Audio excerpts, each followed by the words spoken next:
संसार का सबसे अधिक घातक प्रहार होता है हमारी जिह्वा का, हमारे शब्दों का। क्योंकि शस्त्रों के प्रहार से या तो हमारा शत्रु मर जाएगा या पंगु हो जाएगा, परंतु हमारे कठोर शब्दों के प्रहार से शत्रु मरेगा नहीं, परंतु उसके भीतर प्रतिकार का राक्षस जागृत हो जाएगा, जो हमारे लिए सबसे घातक सिद्ध होगा। इसलिए क्रोध में भी अपनी जिह्वा पर नियंत्रण होना नहीं चाहिए।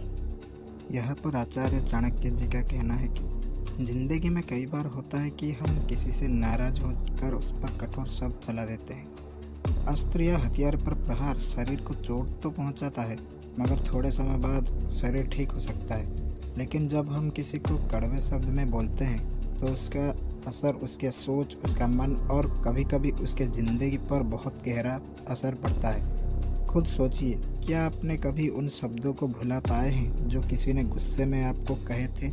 ये चोट कभी नहीं भूली जाती। हमारा दुश्मन जो शायद अस्त्र के प्रहार से मर या पंगु हो सकते हैं, लेकिन जब हम उसको अपने शब्दों से चोट पहुंचाते हैं तो उसके अंदर प्रतिकार का राक्षस जागृत हो जाता है, यानी वो हमारे खिलाफ बदले की भावना से भर जाता है। ये प्रतिकार कब और कैसे निकल कर आता है ये कोई नहीं जानता। कैसे में शायद हम अपने आप को ज़्यादा बड़ा नुकसान पहुंचा लेते हैं। ये जरूरी है कि हम अपने गुस्से में अपनी जुबान पर नियंत्रण रखें, क्योंकि गुस्सा आता है, ये मानव स्वभाव है, लेकिन गुस्सा में बोले गए शब्दों का प्रभाव कभी खत्म नहीं होता।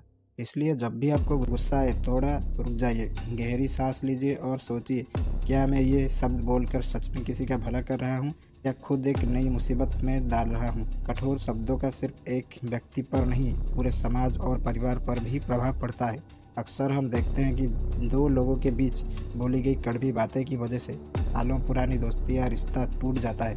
ये भी हो सकता है कि कोई रिश्ता दिखने में ठीक हो, लेकिन अंदर ही अंदर नफरत, दूरी और प्रतिकार पलने लगता है।